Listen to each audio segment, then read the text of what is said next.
No, you actually are allowed to buy them whatever they want as long as it's modest. As a matter of fact, that's part of the agreement. Part of the agreement of the ketubah when you get married is that you have to buy them clothes when they want clothes. Now, is that agreement also for us as couples that we're converting, or just who are wanting to get married at that point? Once you convert, your previous marriage doesn't count. Once you convert, you have to get married. You're breaking up again.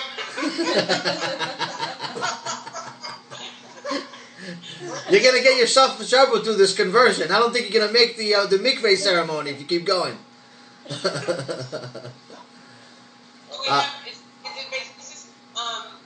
conversion, is it, we have to have a lot of knowledge like to be able to complete it, right? Like, for example, no. No? We're gonna go over that now.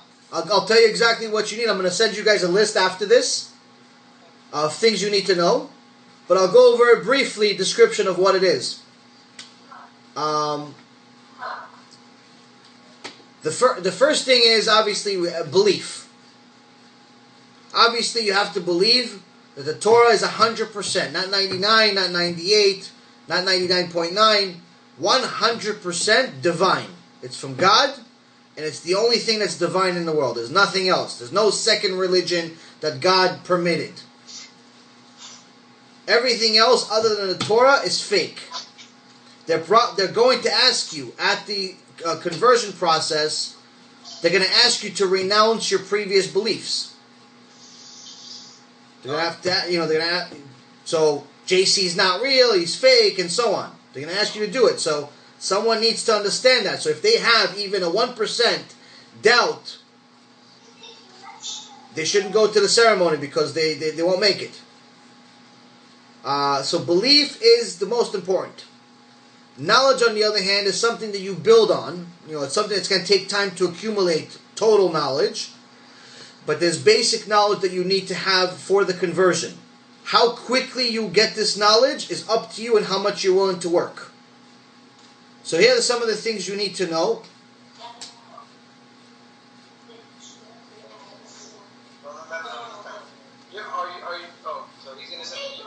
I'm going to send you the list. But I'm just going to tell you some basic descriptions of it. You have to know the basic background of Judaism. Basic, you read the 5 books of Moses, you already know the basic background of Judaism.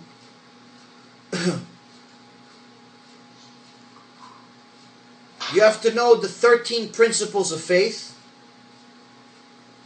This is 13 things that every Jew must believe, and I did a shiur about it, but I'll give you the list also. Then there's also, you need to know the 10 commandments. Some of this stuff you know. A lot of the stuff you're probably already going to know. You have to have a basic understanding of what the written Torah is versus the oral Torah. You don't need to know either one by heart or anything, but you just need to know what's in them, what's there. You need to have a good concept of what it is. Rabbi, sorry to interrupt you. Yeah. What about knowing all this, conversion being in Spanish? Do they have to learn English? No, you can learn in any language that you want. Right, but when they go to the Beit Din, there'll be something you can ask them. The judges, some of the rabbis will speak Spanish? Oh yeah, these people are huge scholars. Some of them speak 7, 10 languages. Okay. You just have to tell them ahead of time. You tell them ahead of time, and they'll make sure that one of the judges just speaks Spanish. Some of them may speak Spanish better than you, so they If you bring some kosher food, some beans, and some good Spanish food, it may help you out. Is there such a thing as Mexican kosher? They should open a restaurant. You know what? You should actually open a Mexican kosher place. I think you're making an extraordinary amount of money. Because I haven't actually, to be honest with you, I don't think I've ever been to a kosher Mexican restaurant. They have one. That's what we're going to do. That's what I want to do. We love cooking, man. We love it. Hopefully Listen, the Jewish people love food, And we have a lot of other food, but I don't think there's enough Spanish. I know that anyone that would open like an authentic Spanish restaurant will do really, really well. Bezrat Hashem, also, you guys are going to be so holy once you finish the conversion. Everything you do is going to be blessed. Doesn't matter. Even if you want to collect baseball cards, you'll be blessed. Don't worry. So you need to, at the very least, you must all read the first 2 books of the 5 books of Moses. The Bereshit, Genesis, and Exodus. Really, you should read all of them with commentary, but at the very, very least, at the time of conversion, you must complete the first 2 books with commentary. You have to know the laws of family purity. This is specifically for women. This is the times of the month you're allowed to be with your husband, times of the month you're not allowed to be with your husband, and so on. I'll send you guys some information about that. Just remind me. I'll send you some books about it and different things you could look at. But it's family purity is very important. Number 2, again, I can't emphasize this enough. Modesty. Women must be modest. If a woman shows up to a bet din not modest, they won't even ask you any questions. They won't even look at you. They'll send you outside. And also, don't think that you're, someone that goes there modest, but as soon as she leaves, she goes back to the club clothes. Just realize you're better off not converting. Can you send a list? I guess more than anything, an example. If your wife has some ideas for our wives, our moms, our sisters. Okay, modesty. What modesty is? Okay. Kind of examples for the conversion more than anything. I mean. Well, for in general, the way you're supposed to dress is modest all the time. So here's modest. Modesty for a woman is this. Her shirts, her clothes in general should be loose, not tight, not skin tight. Should be, the looser the better. So, for example, a lot of women that wear this tights, no good. Second thing is, sleeves for a woman must cover the elbow. Can't wear tank tops, can't wear short t-shirts and so on. You have to cover the elbow. This is not just for the conversion, this is all year round. As far as for the lower body, you have to wear skirts. You can't wear pants. So you have to wear skirts, and the skirts must cover the knees even after she's sitting down. So you see a lot of women wear skirts that cover the knees, but as soon as they sit down, it goes back and it doesn't cover the knee. Right. So, technically, the longer the skirt, the better. The best skirt, the most modest skirt, is one that's wide and covers all the way to the ankles. That's the best skirt. So, like our grandparents used to wear, that's the ideal. But at the very least, it has to cover the knees even after you're sitting down. It has to be loose. You're never allowed to wear pants unless you're in the house by yourself or with your husband alone. If you're with your husband alone, you could do whatever you want. A man is allowed to do whatever he wants with his wife. A wife is allowed to do whatever she wants with a husband. That's when you're alone. Anyone else in the house, modesty has to be 100%. And even though it's raining outside for change, I gotta go pick up the kids or gotta go grocery shopping or anything like that, no pants whatsoever as well. What some women do, some women like to exercise. Okay. So what they do is they wear sweatpants with a skirt around it. Oh, okay. So they wear sweatpants, but they have a skirt around it. So the skirt still covers the knee. It still looks like it doesn't. The reason why you're not allowed to wear pants is because pants pretty much give you a really good visual of what the woman looks like naked. And that's the exact opposite of what we're trying to do. So, sleeves covering the elbows. We can wear deodorant, right? Huh? We can wear deodorant and perfume? Why not? As a matter of fact, you're not allowed. You can wear perfume to go out. Yes, you're allowed to wear perfume. It shouldn't necessarily be excessive where you're getting the attention of the people from the outside also. But yeah, normal. Yeah. As a matter of fact, keeping good hygiene is very, very important in Judaism. Why? Because you never want anyone that's not Jewish to look at a Jew and say, oh, they smell, and they think all Jews smell. Sometimes unfortunately, some Jewish people don't keep good hygiene, and they look ultra-religious, but they smell really bad. That's a very big sin. You have to take care of hygiene. You have to take showers every day. You have to take care of yourself. You have to be groomed. You can't look like an animal when you're a Jew because you're a representative of Hashem. Can you bleach? To what? Yes. You can do what you got. Yeah, you can bleach. You can groom yourself as much as you want. You groom yourself as a woman, do whatever you want. Bleach, the eyebrows, whatever you have to do. Do as much. Look, you have to look. You are commanded to look beautiful for your husband.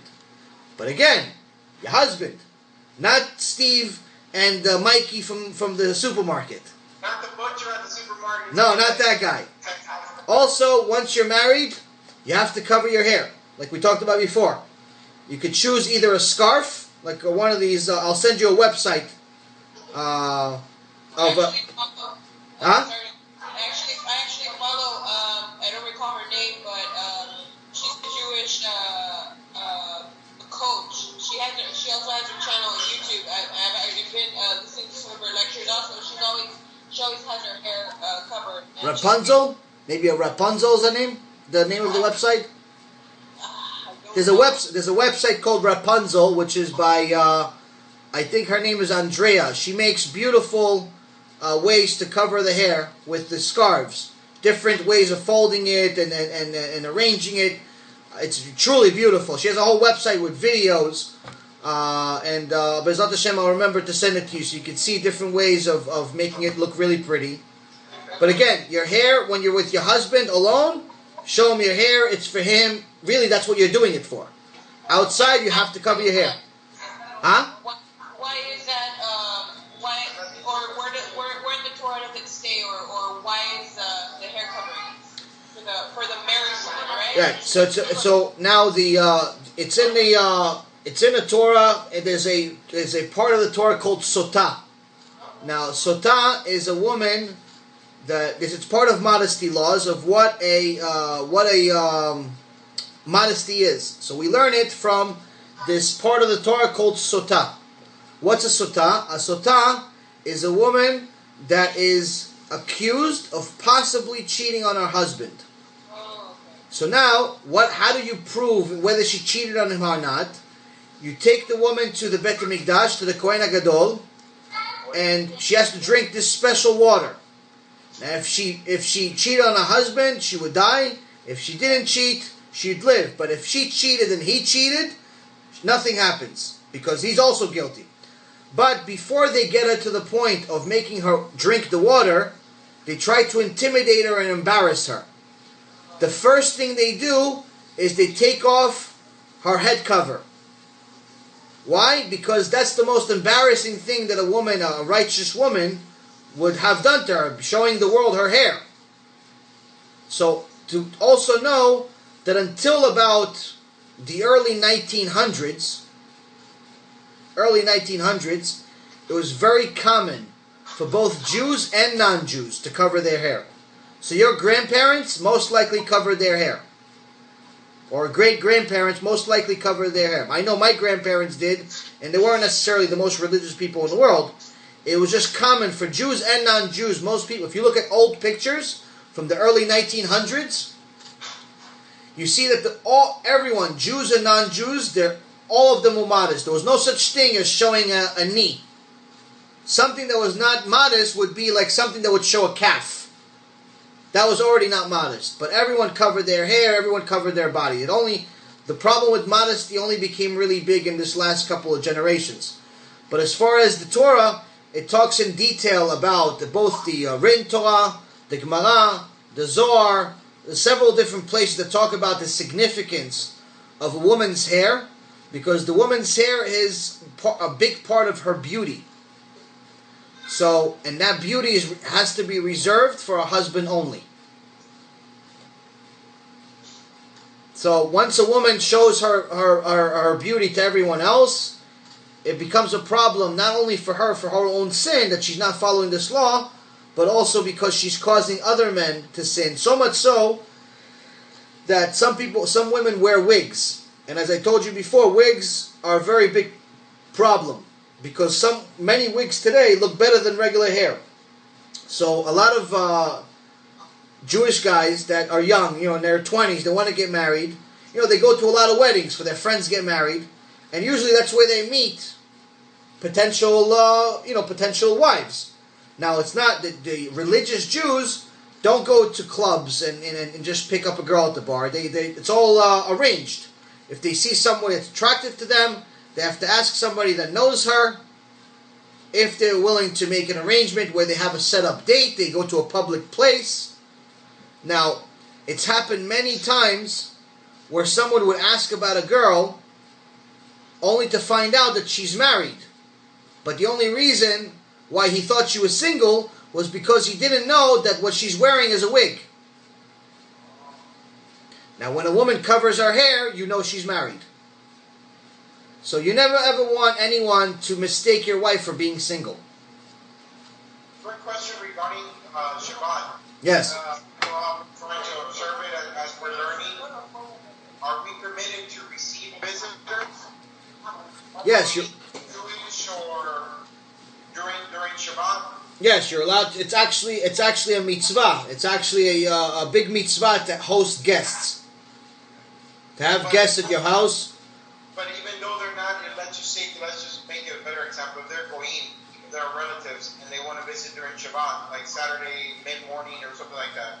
But of course, being that they're not observing Shabbat, they want to use their cell phone. They want to smoke a cigarette. They want to, turn the light on. Even though they're not observing Shabbat, but the fact that we are in our home.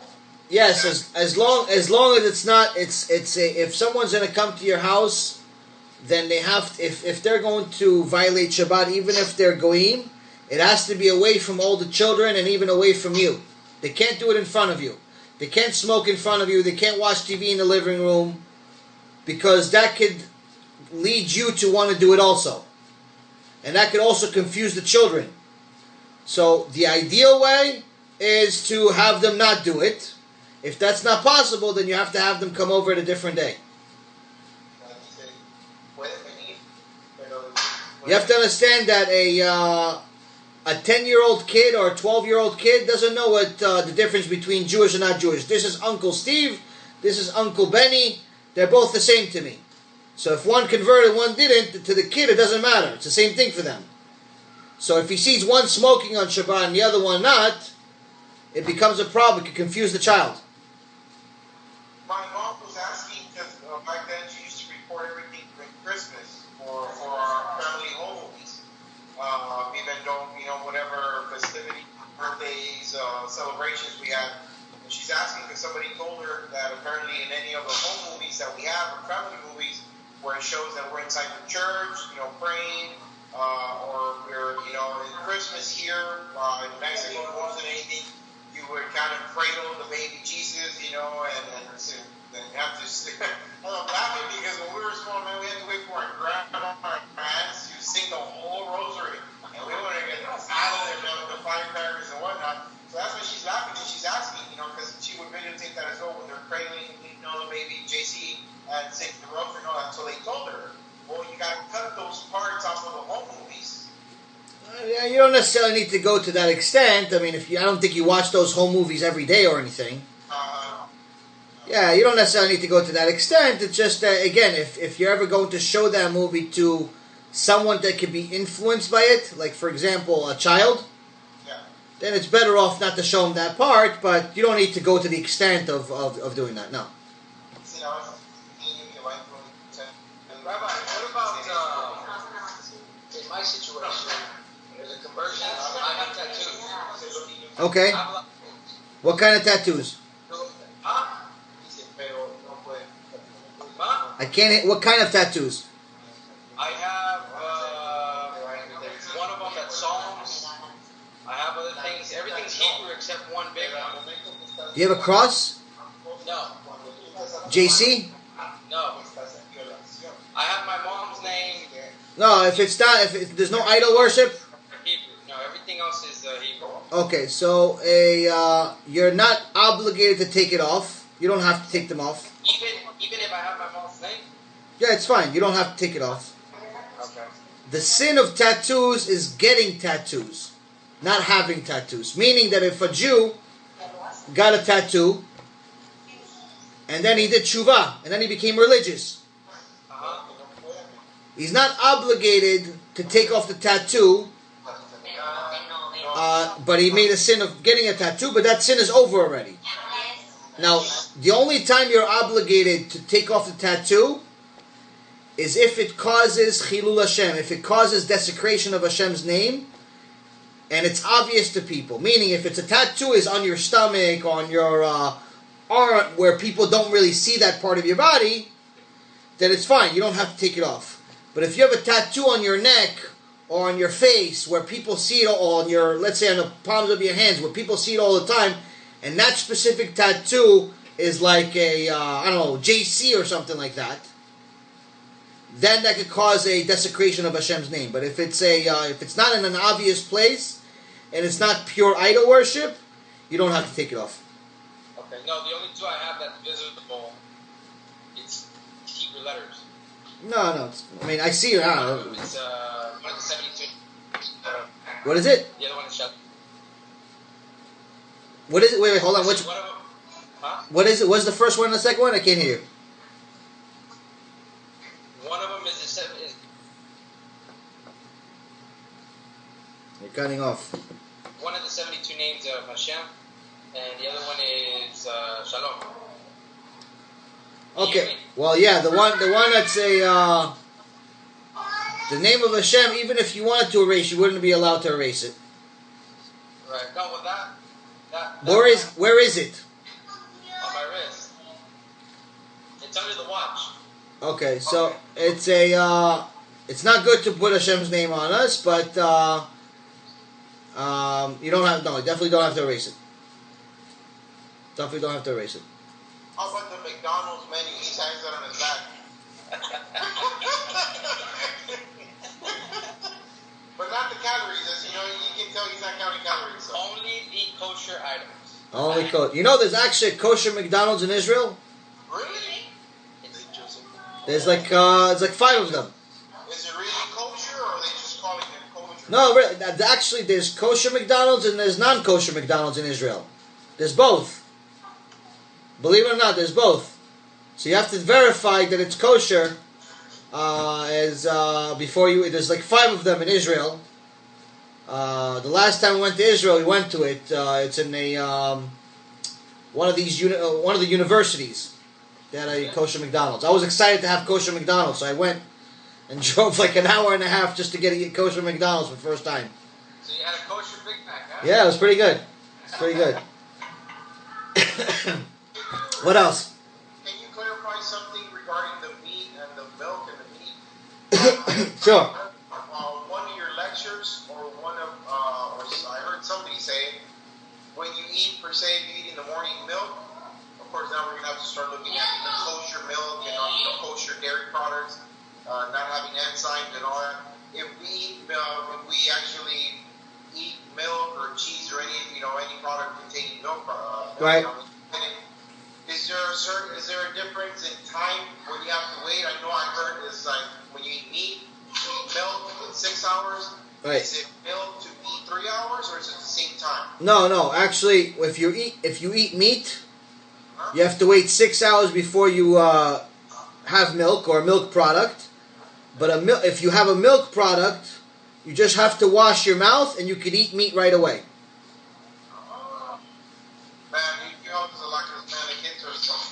Yeah, no. If it's milk first, if it's dairy first, just wash your mouth and then you have meat. But once you have the meat, you can't go back to the milk. You have to wait 6 hours. 6 hours. Right. Another quick question. Sure. I know I read on somebody regarding the laws for Shabbat violations. Yes. Being the fact that you're brushing, you're not spreading. You can brush your teeth. Yes, you can brush your teeth. 2 questions, Rabbi, that they've asked me. I just don't know how to answer it. What's the difference of, I don't see it that often with Sephardic Jews, but as far as the, what do you call it? The payas? Yeah, those and the beard. Okay. Neither one of them is an obligation. Oh, okay. Neither one is an obligation. Those are more customs that have special blessing if you do it. I'm So, sorry, I didn't hear you. Can you say that again? the beard, Uh-huh. and the payas, where they have the little curls, Right. you're not obligated to do either one. You're not obligated to have a beard, and you're not obligated to have the payas. Okay. The reason why they do it is because hair that grows from both of those places, from here and from here, from your face and from that part of your side, brings mercy on you. It's called it's chesed, which brings special. In essence, it's a belief that it has sources in the Torah and the secret part of the Torah, the mystical part of the Torah, that it brings chesed. Now, on the other hand, chesed means like kindness. There's kindness, special treatment from heaven on you. On the other hand, hair on your head, you have to have a normal haircut. You're not allowed to have goyish haircuts, like some like the mohawks, and people shave the sides. You have to have a normal haircut like you guys have. The people write on the back of their hair. They have draw a picture of somebody on the back of their head. That stuff's not allowed. Huh? I have your name back here. No, erase that one. So, well, you know what? If it's my name, maybe no. So, you have to have a normal haircut, but some guys have. I used to have long hair. As difficult as that is to imagine, long hair for a man is not only it's not allowed, but it actually brings judgment on him. Because hair for a man on his head is judgment. So a man should not have long hair. And a man in general should not do things that women do. So, for example, women, Cleaning, washing dishes, all that. No, it doesn't include that part. Meaning about grooming. You're breaking up again. You're breaking up the signal from here on. About grooming and also about dressing. Like a man is not even allowed to wear a costume that's a woman's dress. Even if it's a costume as a joke. He's never allowed to wear women's clothing. He's never allowed to have, to act like a woman. A man needs to be a man. And, a woman is a woman. But it's very, very important because sometimes certain guys are, there's not you guys, but just so you know, anyone that's watching this would know, some guys are just generally feminine. They're just more feminine than other guys. And they take care of themselves like women do, even sometimes better than women do. They do their eyebrows and their nails, and they get tanning and all that stuff. There's certain parts of that stuff is not allowed. Why? Because that's the stuff that women do. Women are allowed to do whatever they want for grooming. As long as they're modest, as long as it's a modest place, you're allowed to do whatever you want to be beautiful for your husband. You're actually obligated to be beautiful for your husband. As a matter of fact, the time after the mikveh, when you go to the mikveh for the first time during the month, that is a special day for the husband and wife. It's a very special day. It's so special that even if the husband is, let's say he's a rabbi and he's going to give a lecture, and it's on the day that his wife goes to the mikveh, he has to cancel the mikveh to make sure that he's with his wife. It's a very special day. So, and that day you'll see, I know that, we're all adults here, it's good to know that once you convert and you're intimate every month, because of the mikveh, because of the holiness of the mikveh, I promise you, not only from knowledge, from experience, I'm telling you, it's a completely different experience you've ever imagined. There are major benefits to Judaism that are a big kept secret. And it's good to know these things, not because we want to make fun of it or because we're not children here. It's really important to know that the mikveh, the ceremony that the woman goes through, and not touching each other the whole half of a month almost, it renews the marriage completely every month. And that's why you'll see old religious Jewish men treat their wives better than young couples that are 20 years old, just got married 2 months ago. Not because they have extra respect only, but because they literally feel like they just married her every month.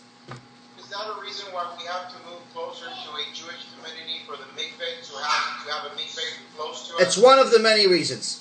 So for the women, for every month after Yes. After every month she has to go to a mikveh, yes. Okay. Actually, I was told once, I don't know how accurate this information was, since we're literally 15 minutes from the beach, like the actual beach, Yeah. it said that if we're not close to a mikveh, that works. This is a natural source of water. Yes, it works if you have two conditions. One condition is no one else is on the beach. Okay. The second condition is you have a lot of experience with Judaism. So pretty much move to a mikveh.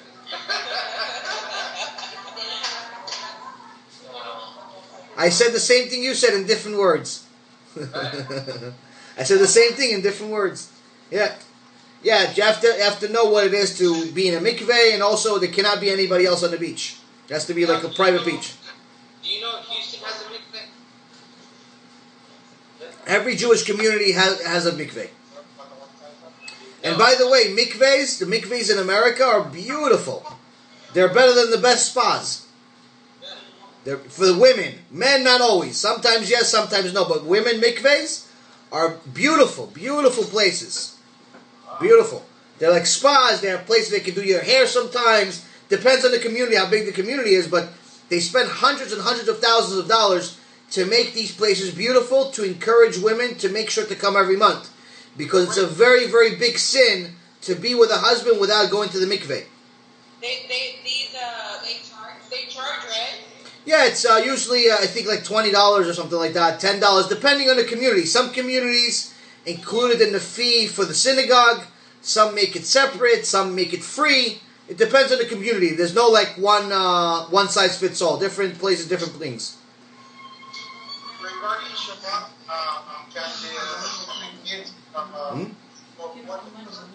Yeah. Oh, but I'm sorry. Before you answer that, my Rabbanit wife, just reminded me of something very important.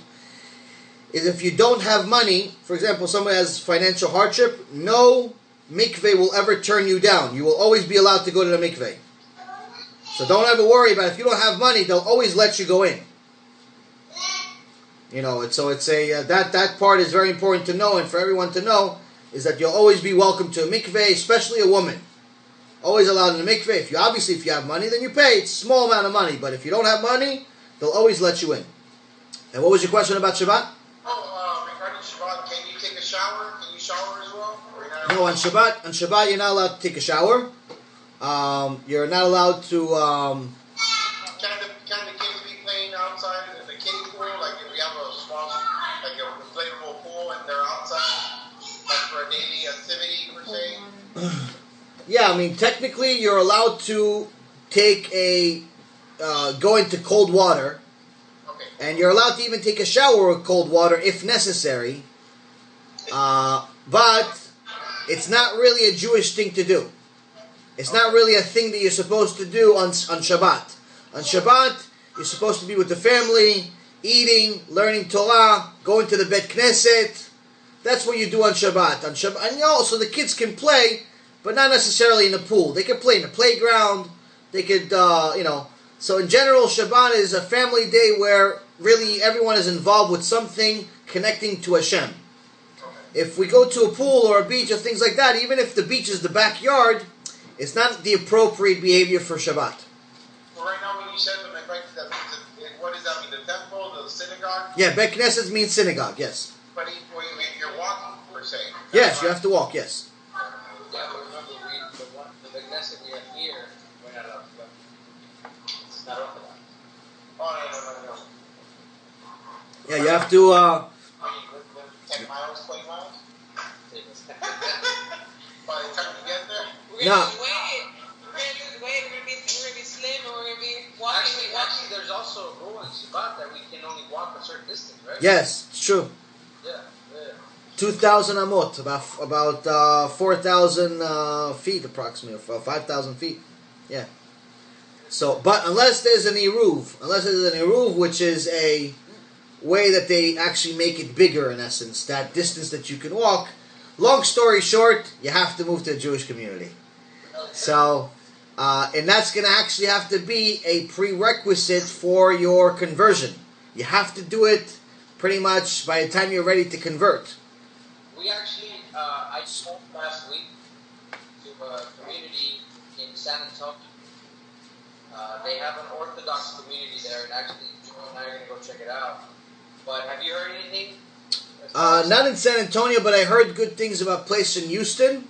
I would highly recommend connecting with the rabbi I mentioned before, Rabbi Rod Reuven Bryant. Would you be able to send me the information? Yes, of course. Connect with him. He's an extraordinary person, very holy person, very righteous person, makes great lectures. I would highly recommend looking into his community in Houston. Can we still talk to the one in San Antonio? Oh no, of course, yeah, of course. Take a look at it. He would probably know more about it than I would, actually.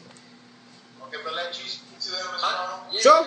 Antonio. How does that process work? Do you vouch for us? Yes. So what would happen is that once you're all ready, once we test you on all the things that I'm going to send you in a list of things that you need to know. Once I feel that not only do we have the belief, which I already know that you have the belief. Once we have some more basic knowledge, whether that's a few weeks from now or a few months from now is up to you. Once you're ready, I'm going to test you myself, and I see that you're ready, then you'll have I'm going to make a conversation, an appointment between each one of you with one of the dayanim, one of the judges of the Bet Din. He's going to give you his own test over the phone, which is probably going to be much easier than the test that I'll give you, because I'm going to make sure you know all the answers. If you pass with him, then we're going to schedule for you to fly out to New York and do the conversion. Now, in order for the conversion to happen, not only do you have to have the beliefs, not only do you have to have the knowledge, but I'm going to have to write a letter for each one of you, vouching for you. Which means that I can't say it's okay when it's really not okay. Meaning, if you're prepared, I can write it. If you're not prepared, I can't write it. As much as I love you, as much as I care, I can't do it because this is a relationship I have with the Bet Din. This is a relationship I have with Hashem. If I know that you're not ready, I can never put my name on it. Why? Because it could ruin everything, and it can make you make a lot of sins, and myself putting my name on it. I already have enough problems. I don't need to have more sins. We would have to fly out to New York. Is that the only place? Or? No, there's actually, I found out today I actually found out that there's actually a Bet Din in Texas, I believe in Houston, actually. Okay. I'm not familiar with them. I'm not familiar with their process. I'm familiar with the one in New York. So, in your conversation with Rabbi Reuven or Bryant, you could ask him about it, and I'll also talk to him probably this week about it as well, to see what the process is. But I believe that in the past, he himself has sent converts to the place that I sent to. Also. So, the one in New York is also qualified in Israel, right? The one in New York qualifies everywhere. And would you be there? No, probably. It depends. I mean, it depends on what my schedule is like. Okay. Right now, I have a trip for the end of the month. I'm going to Israel. I'm going to be there for probably about 40 days. But I'll be available on Skype. I'll be available on WhatsApp. I'm not disconnected from the world. I'm going to be doing a lot of lectures over there. Bezat Hashem. But if you guys need me, obviously I'll be available on the phone. I'm not going to I'm not going to a different planet. I'm just going to a different country. And when I come back, I'll also be traveling to different places, giving lectures. So hopefully, at the time you guys are all ready, maybe I'll have a tour in New York, and hopefully try to make an extra effort to come be there for the conversion ceremony for all of you, and also the wedding ceremony, Bezat Hashem, too. Can we wear dresses like our Sure. like our wedding dresses? Sure. Why not? So at that time of the conversion, let's just say we got up to the conversion in New York, so then at the time of the conversion, we would also be doing the kid, well, as we have kids, we would do the kids and the wedding as well? Yes. Have to be there? Okay, everything, okay. So Bezat Hashem, maybe we do this in the Rupa. Bezat Hashem, yeah, I would love to. It would be great. We can go to the kosher McDonald's, or we can go to the kosher Mexican. I would love to do it. I'd love to be there. What else? What else is there? There's a bunch of other things that we need to know. There is briefly, there's the Shabbat laws, which we talked about. We'll got to go over more details. Preparing for Shabbat, how to make sure, you want to eat warm food, but you can't use the microwave, you can't use the oven. So how do you keep warm food? There's something called a hot plate. The block? What is it? Yeah, it's got a hot plate, and you put the food on it, and it stays hot, but obviously takes longer, but it's a hot plate, or plata it's called. And there's other things that we can go over to keep the food warm. When you're making tea, there's certain requirements. If you drink tea, there's certain requirements you have to use, meaning that the water has to already be hot. You can't heat water. You can't heat brand new water. And even when the water is already hot, you have to pour the water into one cup, and then that water from that cup to the cup that you actually want to have tea in. It has to be 3 vessels. Again, this is just briefly going over some of the intricate things that you would need to do, but we'll go over more of this stuff, Bezat Hashem, another time as well. Is all that expected before the conversion? Like, are they going to ask you, this is what you need to eat, or? Some things yes, some things no.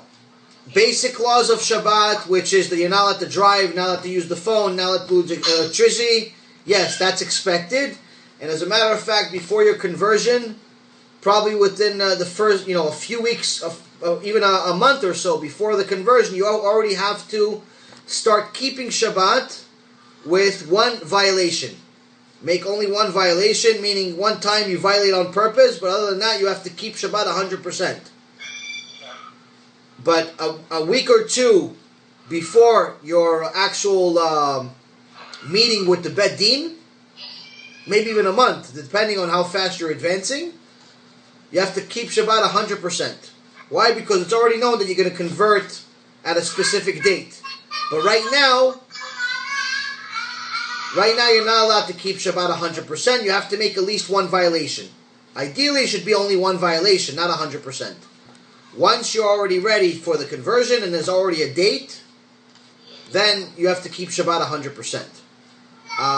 And we'll go over, you guys have questions about Shabbat, what you're allowed to do, not allowed to do. There's books about it. You could ask me questions, and Bezat Hashem will find out more. You also have to know the basics of all the holidays.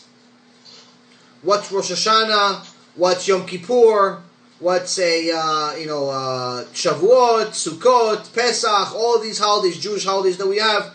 You have to know the basics of them, what they are even. You don't necessarily need to write a book about each one of them, but you need to know, what do we eat on Pesach? Pesach, it's known that we eat matzah. So it's things like that. And what is the holiday about? Pesach is the time that we had the exodus from Egypt. Shavuot is the time that we got the Torah.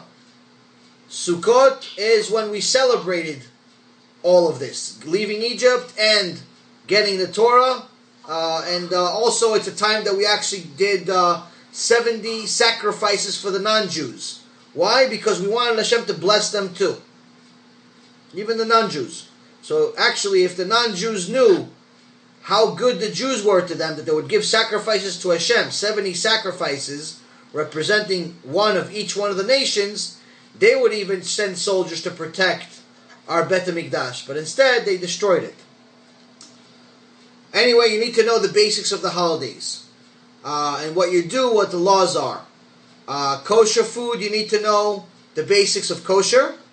You need to have you have to kosher your kitchen already, meaning that all non-kosher food cannot be in your house. Also, you have to stop eating it in general before your conversion. Also, prayers. You have to already move to a Jewish community, and even during your conversion, as you get closer and closer, you have to start going to synagogue. So, Rabbi, stop you right there really quick. Yeah. So we have to move, let's just say it's suggested to move now. Yes. How would they accept us if they don't know who we are? If they're like, well, I mean, I understand why they, not necessarily they'll reject us, but they're kind of thinking, well, how do I know you're not a Christian? How do I know you're not bringing JC into the community? You know what I mean? Right. Well, That's the situation. you're gonna talk to them. They'll probably call me, and I'll talk to them. I'll also connect you with connect them to other rabbis, and even though it's not necessarily easy all the time for converts in general, don't worry, we'll do everything possible to make sure that everything is already prepared ahead of time. Meaning that before you decide to move to that community, we already have a couple of conversations with that rabbi, the head rabbi over there, to know that you're coming. So it's not, so everyone knows, everyone's welcoming, and so on. That's why I say that it's a good idea that if you're going to stay in Texas, it's highly recommended to go to that community in Houston that I mentioned to you, because I know people there. It's and they welcome converts, in a phenomenal way. Maybe San Antonio as well. I don't know, but I don't know that place, so I can't vouch for a place I don't know. Because again, there's still baseless hatred amongst our people, where sometimes there are certain parts of Judaism, certain sects of Judaism that reject converts altogether. Even though Hashem himself said that they're more special than anyone else, some people don't follow the Torah like it says. So it's unfortunate, but it's life. Some people don't like Sephardics, and for example, some people won't like Sephardic Jews. Some people don't like Ashkenazi Jews, and we're all Jews. Right. But there's enough baseless hatred amongst us that's the real reason of why the third Bet HaMikdash has not been built yet. For example, we can go to Houston, since you recommend that place. You know the people. I mean, not necessarily they'll be with open arms, but at least they're willing to give us an opportunity. We convert, because that's Hashem, and then from there we can jump to like San Antonio, to another community, since we're already technically... No, wherever you go, you don't necessarily need to move that many times. I mean, you can go directly to San Antonio, and, but again, wherever you go, you should communicate with the synagogue and the head rabbi before you go. It's only a phone call. Right. You have a phone call, you tell them the story, you tell them this, you can give them my information, and we'll talk to them, and we'll talk, they'll meet you, and that's it. It's not, you don't have to move from place to place. It's very costly. Right. Okay. There's no need for that. You meet them ahead of time, you see how they are, you learn about the community. Any decent-sized community usually has good representation on the web. You could see websites, you could see pictures, and get some feedback of, maybe even meet some people there. It's not, Jews, in general, righteous Jews like Jews. And righteous Jews like converts. And you have to find a place that welcomes it. Yes, you have a question? Yeah. Like life's rules. Repeat that again? Torah is like life's rules. Yes. The Torah is the rules for how to live the best possible life, how to become happy, and how to ultimately serve the Creator of the world in the best way, not only to be so he's happy with us, but also because it'll end up making us benefit in a great way. Yes. Who created God? He was the one that asked me. It's a good question for a 9-year-old to ask that. Already shows that he has a good head on his shoulders. And like we said, it's just actually, when you're 9 years old, you're asking the question. It's a good question. Unfortunately, there's some 60 and 70-year-olds that are asking that question, and that's not usually a good question because they should have answered it already. So the answer is simple. If Hashem, being the creator, cannot have a creator because he's the creator. If someone created him, then that would be the creator. So it means that Hashem has always been here. He does not have a creator. He is the creator, and that's why in his name, in the Hebrew way of writing his name, it's 4 letters. Yud, Hey, Vav, and Hey. That's 4 different letters that are used for that name. And if you rearrange those letters, you could spell the words past, present, and future. Which means Hashem is showing us that he was here in the past, forever. In the present, he's always here. Even when we don't notice that he's here, he's always here. And he's always going to be here. And the fact that he's the creator makes him superior to time. He's not subject to time. Us humans, we're subject to time. When we go from one place to another, it takes us a certain amount of time. When we do any type of activity, it's always based on time. Hashem, God, does not have time. For him, the past, the present, and the future is all the same thing. Which means that the minute that he created the world is the same as the minute that the world ended. We're the ones that are subject to time that are living this. But for him, he already knows the end. He already sees the end. So it's a good question to ask about the Creator, because the more we ask about the Creator, the more we'll realize how amazing he is.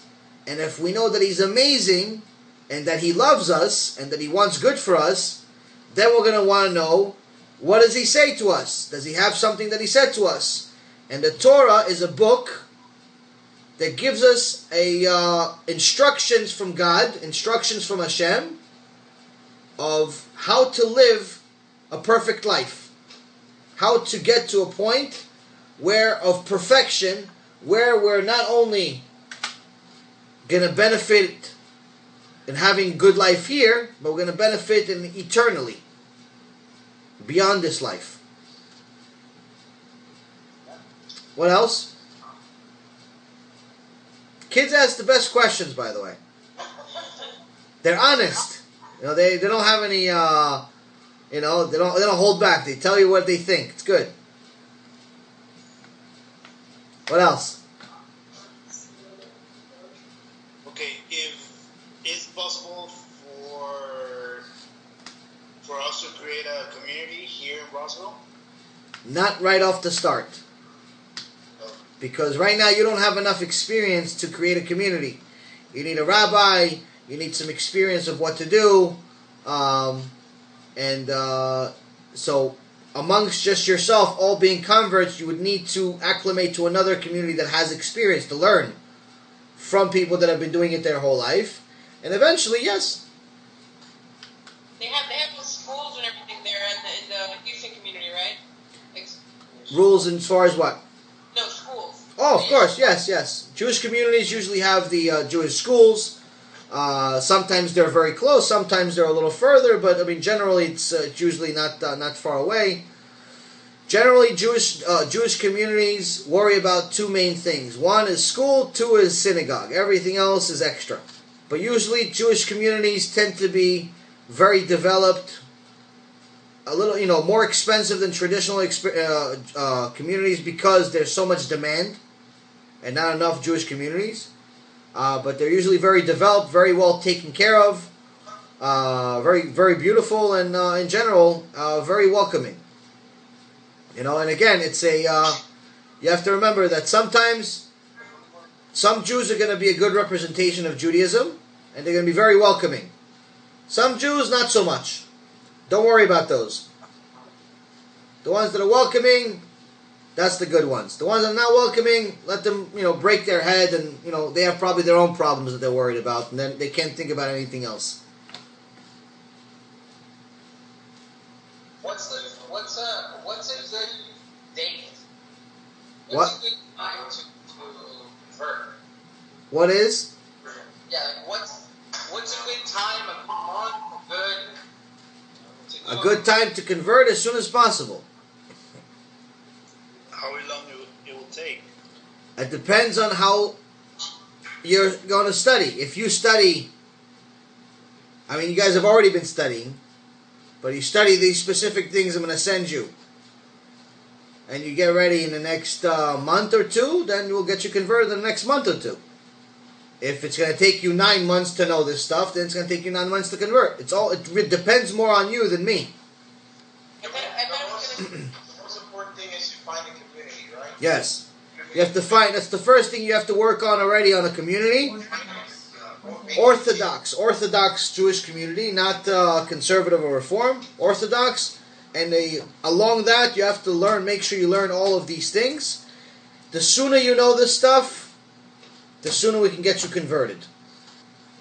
And even for our kids for school, I know there was in San Antonio, there was a couple of schools, but one actually integrated. It was based on Judaism, but they actually accepted as well Christian, Catholics, etc., etc.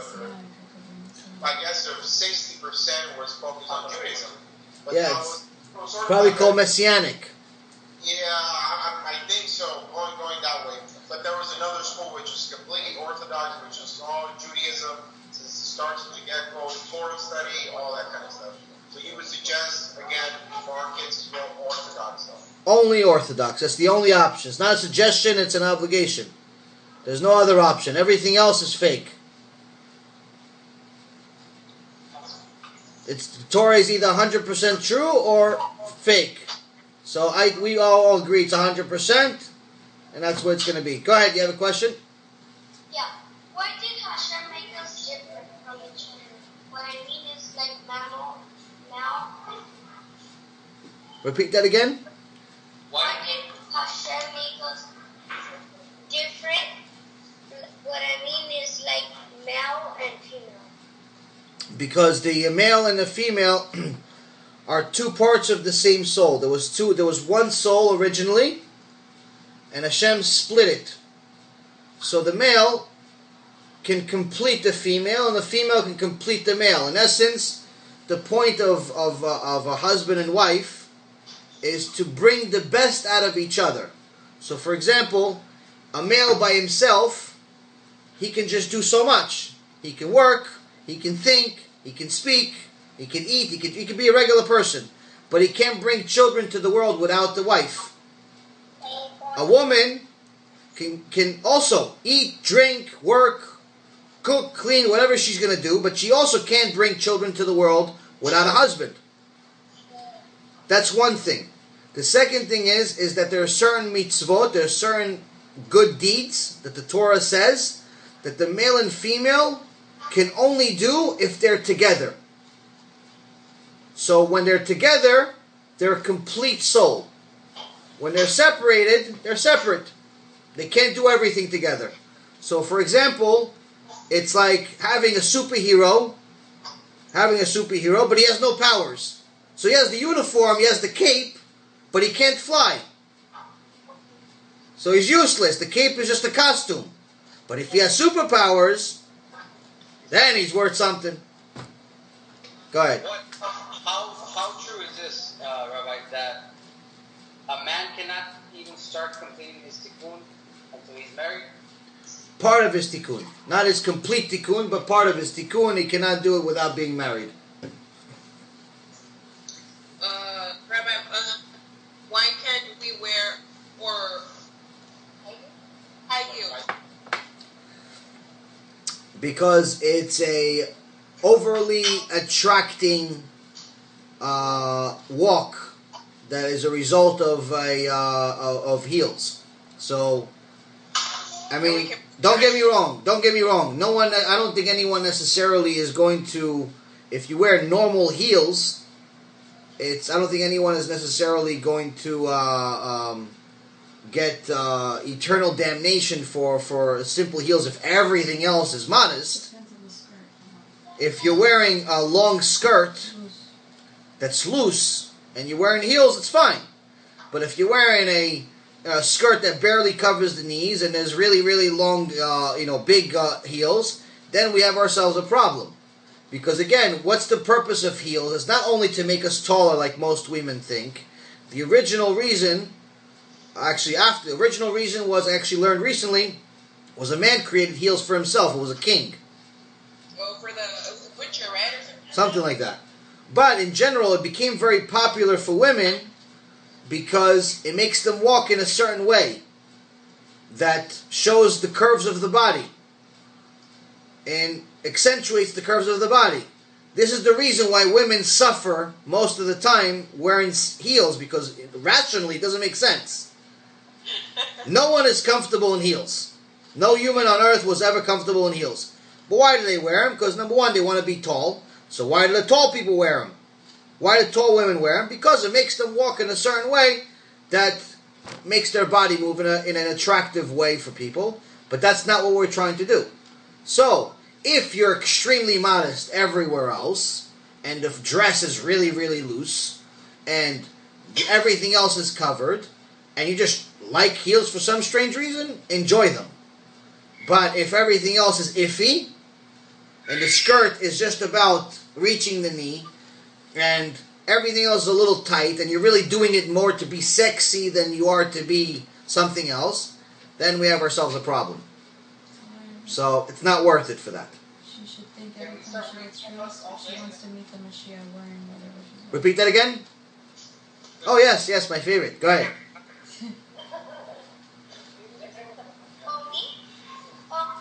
What does my name mean? What's your name? Jose. What does it mean? There's a prophet, Hosea. It stems from, there's actually one of the prophets, Hosea. That's originally where your name comes from. And his middle name is the son of Rabbi Shimon Bar Yochai, which his name is Eliezer. Eliezer, yes, great name. By the way, each one of you will have an opportunity to change your name during your conversion to a Hebrew name. You don't have one. If you don't have a Hebrew name, you'll have an opportunity to add a Hebrew name. what about the last name? You Last- also choose last name or just your first name? Your first name is your real name. In Judaism, in reality, the whole concept of last names was only invented recently. It's not in the last couple of centuries. It's not something that existed in the days of the Gemara or the Torah. Moses didn't have a last name. In the old days, your last name was who your father was. So meaning Moses, his last name was the son of Amram. His father's name was Amram. So Rabbi Eliezer, it's Rabbi Eliezer ben Shimon. Rabbi Shimon. Shimon was his father.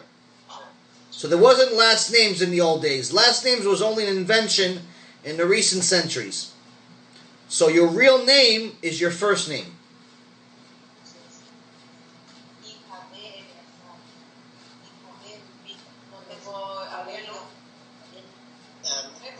I believe there are some countries in the world, I think it's in Brazil and a few other places, where they don't have last names still to this day.